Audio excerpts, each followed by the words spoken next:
నమస్తే, నేను విజయ్. కర్నూలులో జరిగినటువంటి ఘోర బస్సు రోడ్డు ప్రమాదానికి సంబంధించినటువంటి ఇన్సిడెంట్లో ఇప్పటికే 20 మంది పైగా చనిపోయారు. అసలు ఈ ప్రమాదానికి గల కారణం బస్సు డ్రైవర్ తప్పిదమా, లేదంటే బస్సు సరైనటువంటి కండిషన్లో ఉందా లేదా? నిజంగా ఇలాంటి ఇన్సిడెంట్స్ జరిగితే తప్పు ఎవరిది, వాళ్లకు ఎలాంటి శిక్ష వేయాలి? దీని గురించి డిస్కస్ చేద్దాం. మనతో పాటున్నారు రిటైర్డ్ పోలీస్ ఆఫీసర్ రెడ్డన్ గారు. సార్ నమస్తే. నమస్కారం అండి. రెడ్డన్ గారు, ఈ ఇన్సిడెంట్లో పర్టికులర్గా ఎవరిది మిస్టేక్ అంటారు? ఒక్కరిదని కాదు, అందరిది. బస్సుని సరిగా మెయింటైన్ చేయకపోవటం. అదేవిధంగా ఇప్పుడు ఎందుకంటే బస్సు ఫిట్నెస్ సర్టిఫికేట్కు పోయినప్పుడు పీరియాడికల్గా 6 నెలలకు సంవత్సరానికి ఒకసారి ఫిట్నెస్ సర్టిఫికేట్కి వెళ్ళినప్పుడు వాళ్ళు అప్పుడు ఫైర్ ఎస్టింగ్విషర్స్ పెడతారు. అది ఎక్కడో అద్దెకి తీసుకొచ్చో లేకపోతే పనికిరాని తీసుకొచ్చి పెడతారు. దాన్ని అథారిటీ సరిగా చెక్ చేసి అది వర్కింగ్ కండిషనా, ఎంతవరకు ఉంది అనేది చూడాలి. అది చూడరు. ఎస్పెషల్లీ ఎమర్జెన్సీ ఎగ్జిట్ డోర్స్ అవి బస్సు వేసినప్పుడు దానిలో గ్రీస్ వేసి ఓపెన్ చేసింటారు తప్ప మళ్ళా ఎప్పుడూ ఓపెన్ చేయరు. ఎమర్జెన్సీ డోర్లు అప్పుడప్పుడు ఆపరేట్ చేసి వారానికో ఒకసారి ఓపెన్ చేసి దానికి గ్రీస్ పెట్టి మళ్ళీ వేయాలి ఒకటి. అదే కాకుండా ఎమర్జెన్సీ డోర్ల దగ్గర ఎక్కడైనా కూడా ఎమర్జెన్సీ ఎగ్జిట్ అని ఒక లైట్లతో రాత్రిపూట అందరూ పండుకొని ఉంటారు నిద్రలో. జరిగేది యాక్సిడెంట్లు ఈ స్లీపర్ బస్సులో ఎప్పుడు అదే సరే. అవును. అదే అందువల్ల ఏమైపోతారంటే అక్కడ ఫైర్ ఎస్టింగ్విషర్ అని తెలుగులోను ఇంగ్లీష్లోను చెప్పాలా, పెట్టాలా. అదే కాకుండా అది అక్కడ ఒకటి ఉంది అనేది బస్సులో ప్రయాణికులకి చెప్పాలా. మనం ఫ్లైట్లో కానీ ఇదే విషయాన్ని నేను కూడా ప్రస్తావించాలనుకున్నాను రెడ్డన్ గారు. మనం ఫ్లైట్ ఎక్కినప్పుడు ఫ్లైట్ స్టార్ట్ అయ్యే ముందు ప్రతిసారి కూడా ప్రతి జర్నీలో కూడా అక్కడ ఉన్నటువంటి ఎయిర్ హోస్టెస్ సేఫ్టీకి సంబంధించినటువంటి విషయాల్ని చాలా డీటెయిల్గా చెప్తారు. కానీ బస్సుల్లో మాత్రం ఎక్కడా కూడా ఒక క్లీనర్ కానీ అక్కడ ఉన్నటువంటి ఆపరేటర్ కానీ ఎవ్వరు కూడా చెప్పేటువంటి పరిస్థితి, ఎక్కడ కూడా ఎమర్జెన్సీ ఎగ్జిట్ ఎక్కడుందో ఆ డోర్ కూడా చెప్పే పరిస్థితి లేదు. ఇది కూడా ఒక కారణం. ఎందుకంటే అది ఓపెన్ ఎప్పుడో ఫస్ట్ బస్సు ఉన్నప్పుడే వాడు గ్రీస్ కొట్టింటాడు, మళ్ళీ ఎప్పుడు కొట్టాడు. ఆ ఎమర్జెన్సీ ఎగ్జిట్ ఒకటి ఉందని ఆ బస్సులో ప్రయాణం చేసే ఎవ్వరికీ తెలీదు. అయ్యా ఒక కండక్టర్ ఎవరన్నా డ్రైవర్ అసిస్టెంట్ ఉంటాడు, వాడికి చెప్పి ఆ బస్సు ఉదయాన్నే గడుగుతారు, శుభ్రంగా గడుగుతారు. అదైతే ఉంది ప్రైవేట్ బస్సులు అన్నీ కూడా. కడిగినప్పుడు ఆ డోర్ తీసి దాన్ని కొంచెం గ్రీస్ పెట్టి 4-5 సార్లు ఓపెన్ చేసి వేయాల. అదొకటి. ఇంకోటి, ఇటువంటి ప్రమాదం జరిగినప్పుడు బస్సు అందరూ ఎక్కంగానే ఊరి బయట ఆపి, అయ్యా దీంట్లో ఫైర్ ఎస్టింగ్విషర్స్ ఇక్కడ ఉన్నాయి, దీన్ని ఈ విధంగా చేతిలోకి లాక్కోవాలి, ఈ విధంగా బస్ కేసు కొట్టండి అని కొడితేనో లేకపోతే కిందేసి కొడితేనో అది ఓపెన్ అవుతుంది. అది ఫైర్ ఎక్కడైతే ఉందో ఆ వైపుకు చూపిస్తే అది ఆర్పేస్తుంది అని అది ఎప్పుడు చెప్పిన దాఖలా. కానీ ఇలాంటి విషయాల్ని మ్యాండేటరీ చేయాల్సినటువంటిది మీలాంటి అధికారులే కదా. మీలాంటి అధికారులే వాటిని ఖచ్చితంగా ఇలాంటి నియమాల్ని పాటించాలి అని గట్టిగా మీరు ఇన్స్ట్రక్షన్స్ ఇస్తే ఆపరేటర్స్ కావచ్చు, స్టాఫ్ కావచ్చు పాటిస్తారు. కానీ ఎక్కడా కూడా మన తెలుగు రాష్ట్రాల్లో కావచ్చు లేదా ఇండియాలో కూడా బస్సుల్లో ఇలాంటి నియమాలు పాటించే పరిస్థితి లేదు. దీనికి అధికారులు తప్పిదం కూడా ఉందంటారా? డెఫినెట్గా. ఇప్పుడు ఎవరైతే స్టేజ్ క్యారేజెస్, ఈ ట్రాన్స్పోర్ట్ క్యారేజెస్ ఏవైతే ప్యాసింజర్ ట్రాన్స్పోర్ట్ క్యారేజెస్ ఏవైతే ఉన్నాయో దాని ఓనర్స్ కలెక్షన్ల గురించే చూస్తారు తప్ప అరే వీళ్ళు మనోళ్ళు కరెక్ట్గా ఆపరేట్ చేస్తున్నారా, fire extinguishers, emergency exit doors గురించి ఎప్పుడైనా ఆలోచన చేస్తున్నారా, వాళ్ళు క్లీన్ చేస్తున్నారా అనేది ఎవరు పట్టించుకోరు.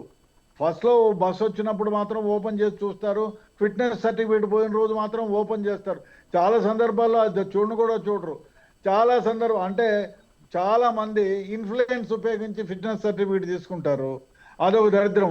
అయ్యా మనం ఈ ఫిట్నెస్ సర్టిఫికేట్ మన కోసమే, మన మంచి కోసమే అని ఆలోచన చేసేవాళ్ళు ఎవరూ లేకపోయినారు ఇటు డిపార్ట్మెంట్లో కానీ అటు ట్రాన్స్పోర్ట్ నిర్వహించే వాళ్ళు కానీ. అదేవిధంగా బస్సు డ్రైవర్లు వాళ్ళు ఇప్పుడు ఇద్దరిని బస్సు డ్రైవర్లను జనరల్గా హైదరాబాద్ లాంగ్ జర్నీ బాంబేకి, మెడ్రాస్కి, బెంగళూరుకి పోయే బస్సుల్లో 2 డ్రైవర్లు ఉంటారు. వాడు అన్నా నా కడుపును వస్తాను నువ్వే తోలుకోమంటే వాడు తోలిపోతున్నాడు. అట్లా కాకుండా వాడు బస్సు నిద్రపోయి ఒక 4 గంటలు 5 గంటలు నిద్రపోయి వాడు నియమంగా ఒక 400 కిలోమీటర్లు 500 కిలోమీటర్లు తోలిన తర్వాత బస్సు ఆపేసి పక్క నుండి లేపి ఫ్రెష్ అప్ అయిపోమని చెప్పి వాడు నడపాలి. ఆ విధంగా జరగటంలా. అది కాకుండా బస్సు డ్రైవర్కి కొందరికి విజిబిలిటీ సరిగా ఉండటంలా వాళ్ళ పీరియాడికల్గా అద్దాలు చెక్ చేసుకొని కొందరు సైట్ ఉంటుంది, సైట్ను చూసుకోవటంలా. ఇప్పుడు ఈ బస్సులు యాక్సిడెంట్ అయ్యి చిన్న టోకూరు దగ్గర యాక్సిడెంట్ అయినప్పుడు దాదాపు 100 నుంచి 120 మీటర్లు అది ఎవరైతే బైక్ని మోటార్ సైకిల్ ఉందో దాన్ని లాక్కుపోయింది. సో బస్సు యాక్సిడెంట్ అవ్వగానే అది ఆపేసి ఉంటే డెఫినెట్గా ఈ ప్రమాదం జరిగేది కాదు. ఇప్పుడు బస్సు యాక్సిడెంట్ అవ్వగానే ఒక 10 మీటర్లు పోయి ఆపేసి ఉంటే డెఫినెట్గా ఈ ప్రమాదం జరిగేది కాదు. అంటే డ్రైవర్ ఇది నిద్ర 100 మత్తులో కూడా మీటర్లు ఉండే అవకాశం లాక్కుపోయింది ఉందంటారా? కాబట్టి ఇప్పుడు ఈ ఇన్సిడెంట్ బట్టి చూస్తే రెడ్డన్ గారు డ్రైవర్ నిద్ర మత్తులో కూడా ఉండే అవకాశం ఉందంటారా? అంటే దాదాపు మీరు చెప్తున్నట్టుగా 100 మీటర్లు డెఫినెట్ గా ఉండొచ్చు. ఎందుకంటే నిద్ర మత్తులో వాడు కొట్టేటప్పటికే ఒకటి ఓవర్ స్పీడు, రెండోది నిద్ర మత్తులో ఉండడం, మూడోది సరైన ప్రికాషన్స్ తీసుకుపోవడం. ఇప్పుడు యాక్సిడెంట్ అవ్వగానే వాడు మేల్కొంటాడు, మేల్కొని ఏం చేయాలో తెలియదు. యాక్సిలేటర్ మీద ఇంకొంచెం కాలు పెడితే అది ఇంకో కొంచెం మొదలుపోయి ఉంటుంది, అప్పుడు పోయి బ్రేక్ వేసింటారు. ఆ పాటికి జరిగిపోయాల్సిన సమస్య మొత్తం జరిగిపోయి ఉంటుంది. ఎందుకంటే తగలంగానే ఫైర్ యాక్సిడెంట్ జరగదు. తగిలి ఒక 10 మీటర్లో 20 మీటర్లో, ఇది 100 మీటర్లకు పైన లాక్కుపోయింది కాబట్టి ఆ మోటార్ సైకిల్ ఏదైతే ఉందో అది రోడ్డుకు గీచుకొని పోయి దాంట్లో నుంచి నిప్పురవ్వలు ప్రొడ్యూస్ అయ్యి అది పెట్రోల్ గారిపోతుంది. బైక్ అంటే పెట్రోలే, ఆ బైక్ పెట్రోల్ అంటుకుంటుంది, అంటుకుంటే డెఫినెట్గా బస్సుకు అంటుకుంటుంది. బస్సులో కింద డీజిల్ పైప్స్ ఉంటాయి, డీజిల్ ట్యాంక్స్ ఉంటాయి. సో దానికి డెఫినెట్గా అంటుకుంటుంది. బస్సు ప్రమాదంలోకి ఇమ్మీడియట్గా ఇప్పుడు డీజిల్ కాలే, పెట్రోల్ కాలే, అన్నీ అయిపోయిన తర్వాత ఇంకా బస్సులో ఉండే ప్రతి ఒక్కటి ప్లాస్టిక్ సామానే. ఒకటి అంటుకునిందంటే మొత్తం బస్సు అంతా అంటుకోవడానికి వీలుంది. సో బస్సు డ్రైవర్ నిద్రపోయి ఉంటాడు, నిర్లక్ష్యంగా డ్రైవ్ చేసి ఉంటాడు, ఓవర్ స్పీడ్లో డ్రైవ్ చేసి ఉంటాడు. ఇప్పుడు ఎందుకంటే ఇంకోది దరిద్రమైన వ్యవహారం ఏమంటే 10 గంటలకు హైదరాబాద్లో బయలుదేరాల్సిన బస్సు అక్కడ ఆపి ఇక్కడ ఆకి ఇంకా ప్యాసింజర్లు రాలేదు, ఇంకా 4 ప్యాసింజర్లు రావాలా అని అక్కడ నిలబెట్టి ఇక్కడ నిలబెట్టి వాళ్ళని ఎక్కించుకొని పోయేటప్పటికి ఇంకొక గంట లేట్ అవుతుంది. వాడు బెంగళూరుకి 7 గంటలకు దించాలా, 6 గంటలకే దించాలా అనుకొని ఉంటాడు. సో ఓవర్ స్పీడ్ పోతారు. 100 స్పీడ్ లిమిట్ అయితే 160 పోతారు. ఎందుకంటే ఓల్వో బస్సులన్నీ మంచి స్పీడ్లు పోతాయి. సో నిబంధనలకు అన్ని తొంగలో దొక్కినప్పుడు ఇటువంటి ప్రమాదాలు జరుగుతాయి. చాలాసార్లు కూడా అధికారులు స్పెషల్ డ్రైవ్లు నిర్వహిస్తుంటారు, ఈ ట్రావెల్స్ బస్సులన్నింటినీ కూడా తనిఖీలు చేస్తుంటారు. కానీ ఉన్నటువంటి పరిధులు పరిమితుల కంటే కూడా వాటిని మీరన్నట్టుగా ఉల్లంఘించి అనేక రకాలుగా ఇలాంటి చర్యలకు పాల్పడుతుంటారు బస్సు ఆపరేటర్స్. ముఖ్యంగా ఆ బస్సుకు సంబంధించి కూడా ఒక స్టేజ్ క్యారియర్ అంటే ఒక చోట నుంచి ఇంకో చోట మాత్రమే ఆ బస్సులో ఉన్నటువంటి ప్యాసింజర్స్ను డ్రాప్ చేయాల్సి ఉంటుంది. కానీ అలా కాకుండా మధ్య మధ్యలో ఎక్కించుకోవడం, బస్సు ఎక్కడ పడితే అక్కడ ఆపడం, వాళ్ళందరినీ కూడా ఎక్కించుకోవడం, అలా టైం కాస్త ఆలస్యం అయిపోవడంతో ఒక్కసారిగా ఓవర్ స్పీడ్తో వెళ్ళి ఏదైతే ఆ టైంకి రీచ్ అవ్వాలనేటువంటి ఆ ఉద్దేశంతోనే ఇలా ఓవర్ స్పీడ్కి వెళ్ళి ఇలాంటి ప్రమాదాలకు కారణం అయ్యేటువంటి అవకాశం ఉందంటారా? డెఫినెట్గా. ఎందుకంటే వాడు స్టేజ్ క్యారేజ్ ఒక దగ్గర ఎక్కించుకున్న తర్వాత ఇంకోటి ఎక్కించుకున్న తర్వాత ఇంకో దగ్గర అంటే మధ్యలో ఎక్కడో ఆపుతాడు బస్సు. వాడు నియమానికి మించి ఒక 5 నిమిషాలు ఆపాలనుకో, అక్కడ ఒక అర్ధగంట ఆపేస్తాడు. ఎందుకంటే వాడు మీకు ఫ్రీగా అన్నం పెడతాడు, ఫ్రీగా టీ ఇస్తాడు, అక్కడ ఒక అర్ధగంట ఎక్కువ నిలబెడతాడు. ఎందుకంటే ప్యాసింజర్లు అందరూ ఇక్కడ ఆపమంటాడు, అక్కడ ఆపం, అందరూ దిగండి, ఇక్కడే భోంచేయండి, వాడు ఫ్రీగా పెడతాడని అక్కడ నిలబెట్టేసి ఇంకొక అరగంట ఆస్తు కొడతాడు. దాంట్లో లేట్ అయిపోతుంది. ఆ విధంగా కూడా ఓవర్ స్పీడ్ పోతారు. ఇంకో వ్యవహారం ఏమంటే ఇప్పుడు కర్నూలులో ఇక్కడ దిగితే బెంగళూరు వరకే ప్యాసింజర్లు ఎక్కించుకోవాలి. మధ్యలో కర్నూలులో ఎక్కించుకుంటారు, నంద్యాలలో ఎక్కించుకుంటాడు, ఎక్కడ పడితే అక్కడ ఎక్కించుకుంటాడు. దానివల్ల కూడా లేట్ అవుతుంది. అదే కాకుండా ఇద్దరు డ్రైవర్లు నియమంగా ఒకటి 4 గంటలు 5 గంటలు బస్సు నడిపిన తర్వాత వాడు డెఫినెట్గా రెస్ట్ తీసుకోవాలా. రెండో డ్రైవర్ కూడా ఆ టయానికి ఎక్కి ఫ్రెష్ అప్ అయ్యి బండిలో కూర్చోవాలా. అది జరగలేదు. అది జరగకుండా మోస్ట్లీ జరగదు. వాడంటాడు ఇంకోటి బస్సు డ్రైవరు కొత్తగా ఉంటారు, పిల్లలు ఉత్సాహంగా ఉంటారు, రే వాడు సీనియర్, రే నువ్వు తోలుకోరా నేను పండుకుంటానంటాడు. వీడు తోలుకొనే ఇద్దరు డ్రైవర్లు అయితే పేరుకుంటారు, సీనియర్ పండుకొని ఉంటాడు. జూనియర్ గాడు ఒక రాత్రి కాదు కదా, ప్రతి రాత్రి ఇదే వ్యవహారము. వాడు పగలపూట నిద్రపోకుండా సినిమాకి పోతారు. మళ్ళీ ఈ బస్ డ్రైవర్లు బస్సు నిలబెట్టి క్లీనర్కి వచ్చేసి సినిమాకి పోతారు. మధ్యాహ్నం పోయినా పండుకోరు కదా, పండుకోకుండా సినిమాలకు పోయిన సందర్భాలు ఉన్నాయి. పోయేసి వచ్చి మళ్ళీ సాయంత్రం ఫ్రెషప్ అయ్యి బస్సులో కూర్చుంటారు. వాడికి 3 గంటలు 1 గంట 2 గంటలు అవగానే నిద్ర వచ్చేసి అది కామన్ అయినప్పుడు యాక్సిడెంట్. కొంతమంది ఇయర్ ఫోన్స్ కూడా పెట్టుకొని రెడ్డన్ గారు ఇయర్ ఫోన్స్ పెట్టుకొని కూడా డ్రైవింగ్ చేస్తుంటారు. ఫోన్ కాల్స్ను కూడా అలా నిమిషాల పాటు మాట్లాడుతూనే బస్ డ్రైవింగ్ చేస్తుంటారు. చాలామంది డ్రైవర్స్ని మనం ఇలా ప్రైవేట్ ట్రావెల్స్లో చూస్తున్నాం. అయినా కూడా వీళ్ళు పదే పదే ఈ తప్పులు చేస్తున్నారంటే అధికారులు కూడా నిర్లక్ష్యంగా వ్యవహరించడం వల్లే ఇది అనుకోవచ్చా? నిజంగా ఇలాంటి తప్పులు చేస్తే వాళ్ళ మీద కఠినమైనటువంటి శిక్షలు వేసినప్పుడు మళ్ళీ ఇలాంటి నిర్లక్ష్యంగా వ్యవహరించాలంటే భయపడతారు. కానీ అలాంటి శిక్షలు పడనంత కాలం ఇలాంటి ప్రమాదాలు జరుగుతూనే ఉంటాయి అనుకోవచ్చా? డెఫినెట్గా ఇప్పుడు ఏమంటే స్టేజ్ క్యారేజ్, ఈ ప్రైవేట్ ట్రాన్స్పోర్ట్ క్యారేజెస్ నడిపే ట్రాన్స్పోర్ట్ వాళ్ళు ఓనర్స్ అందరూ కూడా చాలా మంది పొలిటికల్గా ఉంటారు, అఫీషియల్స్ ఉంటారు, బాగా డబ్బున్న వాళ్ళు ఉంటారు, మంచి పలుకుబడి కలిగిన వాళ్ళు ఉంటారు. అందువల్ల వాళ్ళు చెప్పినట్టే ఈ ట్రాన్స్పోర్ట్ డిపార్ట్మెంట్ వినాల్సి వస్తుంది. వినకపోతే వాళ్ళు వేరే విధంగా కూడా వాళ్ళపైన చర్యలు తీసుకున్న సందర్భాలు ఉన్నాయి. కాబట్టి దానికి కూడా కొన్ని సందర్భాల్లో తల వంచిన సందర్భాలు ఉన్నాయి. అదే కాకుండా ఈ ఫిట్నెస్కి వచ్చినప్పుడు అయ్యా ఈ ఎమర్జెన్సీ డోర్ ఉందా, ఓపెన్ అవుతుందా కరెక్ట్గా, లేదు ఈ డోరు ఊడొచ్చేస్తుందా, లాక్ అయి ఉందా, దీనికి ఏమన్నా ఫుల్గా లాక్ చేసినారా, ఇటువంటి ఎవరు చూసుకోరు. అది దానివల్ల. అదే కాకుండా బస్సులో ఉండే వాళ్ళకి ఎవరికి కూడా ఇక్కడ ఎమర్జెన్సీ డోర్ ఉందనే వ్యవహారమే తెలియదు. చాలా సందర్భాల్లో మనం చూసుకోవాలి, అరే ఎమర్జెన్సీ ఆడుందిరా బాబు అని, అంతగా తెలీదు. అందులో ఈ నైట్ క్యారేజ్ బస్సెస్కి అన్నీ కూడా ఎయిర్ కండిషన్డ్ బస్సులు, అందులో గ్లాసులు హెవీ గ్లాసులు ఉంటాయి. అరే అక్కడక్కడ సుత్తులు పెడతారు, మనం చూసాం ఫ్లైట్లో కూడా పెడతారు ఎరుగొట్టుకోవడానికి. అట్లా ఏదైనా ఒకటి పెట్టినారా ఎప్పుడైనా ఎమర్జెన్సీ అయితే పగలగొట్టడానికి? అదేమీ ఉండవు. ఆ బస్సు ఫస్ట్ డే ఎఫ్సీకి పోయిన రోజు ఉంటాయి. అదేవిధంగా ఫైర్ ఎస్టింగ్విషర్స్ పెడితే కూడా ఇంకో 4 ఏళ్ళైనా, మామూలుగా 6 నెలలో 10 నెలలో ఏదో ఉంటుంది దాని వ్యాలిడిటీ. బస్సులో అయితే ఫైర్ ఎస్టింగ్విషర్ ఉంటుంది, అది పనిచేయదు. ఇట్లాంటి సందర్భంలో పనిచేయకపోతే ఏమవుతుంది, ఇటువంటి యాక్సిడెంట్లు అవుతాయి. డోర్ ఓపెన్ కాకుండా పోతాయి, డోర్ ఎక్కడ ఉండదో తెలియకుండా పోతాయి, అక్కడ సైన్ బోర్డు ఉండదు. ఇట్లా అనేక రకాలమైన తప్పిదాలు డ్రైవరు. రెడ్డర్ గారు, ఈ ఇన్సిడెంట్ లో కూడా ఇదే ప్రధాన కారణాలు. ఇప్పుడు జరిగినటువంటి ఈ నిర్లక్ష్యం వల్లే చాలా మంది చనిపోయినటువంటి పరిస్థితి. ఎందుకంటే అక్కడ ఎమర్జెన్సీ ఎగ్జిట్ డోర్ సకాలంలో ఓపెన్ కాలేదు.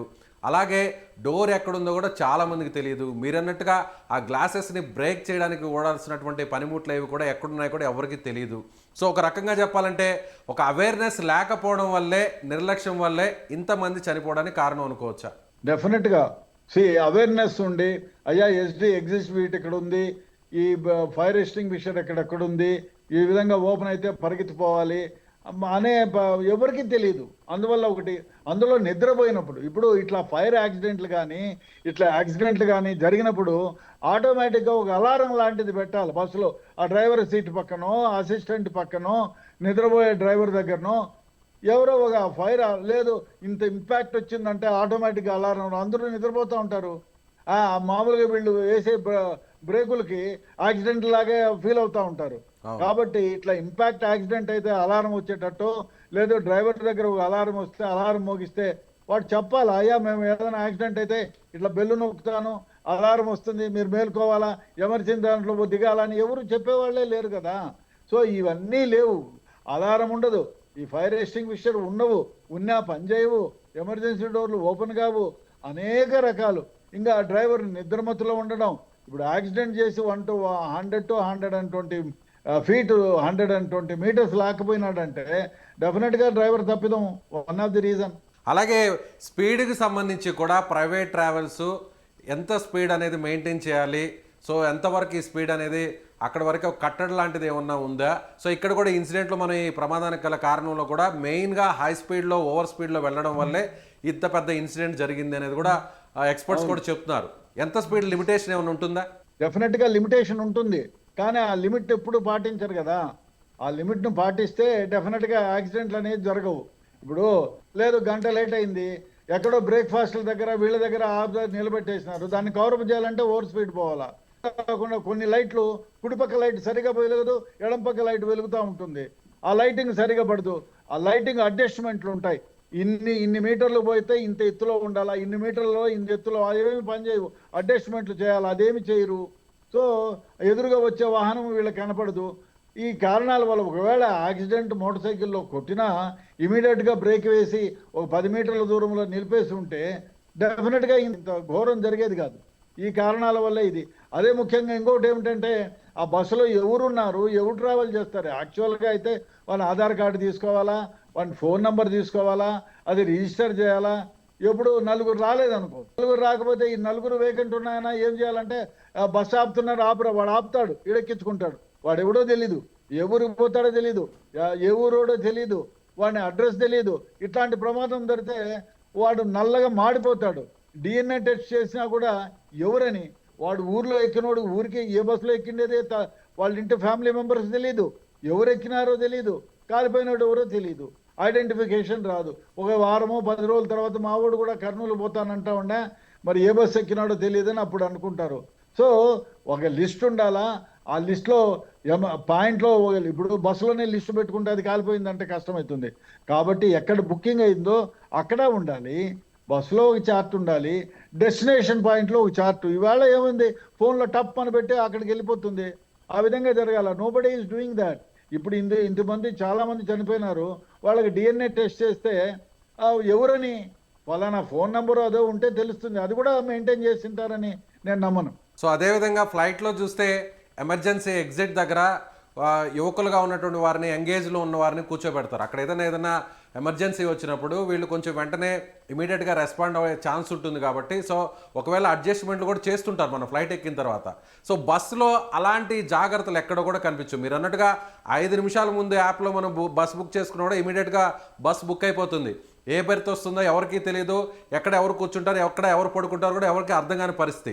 సో ఇలాంటి జాగ్రత్తలు తీసుకోకపోవడం వల్లే కూడా ఇంతమంది చనిపోవడానికి కారణం అయ్యుండొచ్చా? డెఫినెట్గా ఇవన్నీ ప్రమాదాలు, ఎక్స్పెషలీ డ్రైవరు సరిగా మెయింటైన్ చేయకపోవడం, నిద్ర వచ్చినప్పుడు ఆపేయకపోవడం, లేదు వేరే డ్రైవరు సెకండ్ డ్రైవర్ని ఆపి, అరే నువ్వు నిద్ర వస్తుంది, నేను టైం అయిపోయింది, 1 గంటకి నేను దిగాల అని చెప్పి చెప్పకపోవటం, వాడు నిద్రపోవటం.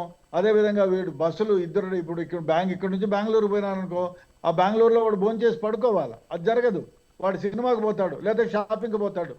సో ఈ దీనితో మించి కూడా ఇంకో వ్యవహారం ఏమంటే, వీళ్ళు పెద్ద పెద్ద లోడ్లన్నీ దాంట్లో పైన కింద కుక్కుతారు. దాంట్లో ఫైర్ ఎక్స్టింగ్విషర్స్ ఉన్నా కూడా పనిచేయనటువంటి ఫైర్ క్యాచింగ్ మెటీరియల్ ఏమన్నా, ఇన్ఫ్లేమబుల్ మెటీరియల్ ఏమన్నా ఉందా, వాళ్ళకి అదేం చూడరు, దాంట్లో ఏముందని కూడా అడగరు. వాటికి డబ్బు కావాలా, ఈ మూటలా నా తోయ్ అంటాడు, పైన పెట్టు అంటాడు, కింద పెట్టు అంటాడు, కిందంతా మొత్తం నింపేస్తారు. దాంట్లో ఫైర్ క్యాచింగ్ మెటీరియల్ ఉందా, ఏముంది అనేది వాడికి తెలియదు. పొరపాటుని చిన్నగా అంటుకునిందంటే దాంట్లో ఆజ్యం పోసేటివి ఏమైనా పెట్రోలియం ప్రోడక్ట్ లాంటివో ఇంకోటో ఉన్నామంటే అవన్నీ అంటుకుంటే ఇంకా ప్రమాదం ఈజీగా బస్ అంతా వ్యాపించడానికి కారణమవుతుంది. అది ఎవరు తనిఖీ చేయరు. అదే కాకుండా ప్యాసింజర్లకు ఎంత డబ్బు వస్తుందో ఈ బస్సు పైన కింద పెట్టుకుంటారే, ట్రాన్స్పోర్ట్లో గూడ్స్ ఏం పెట్టుకుంటారో దానిలలో డబ్బు ఎక్కువ వస్తుంది. సో వాళ్ళు తనిఖీ చేయరు. అరే ఇది నిప్పు పెడితే కాలితే ఎక్కువ, మన ఫ్లైట్లో అయితే అట్లా ఒప్పుకోరు కదా. నువ్వు ఒక cent bottle 100 ml cent bottle తీసుకుంటే కూడా ఒప్పుకోరు. బట్ ఇక్కడ అట్లా కాదు కదా, నువ్వు ఏమన్నా పెట్టు, బాంబులు కూడా పెట్టి లోపల వేస్తే కూడా ఏమో 50 రూపాయలు ఎక్కువ ఇస్తే సరేనన్నా అంటారు.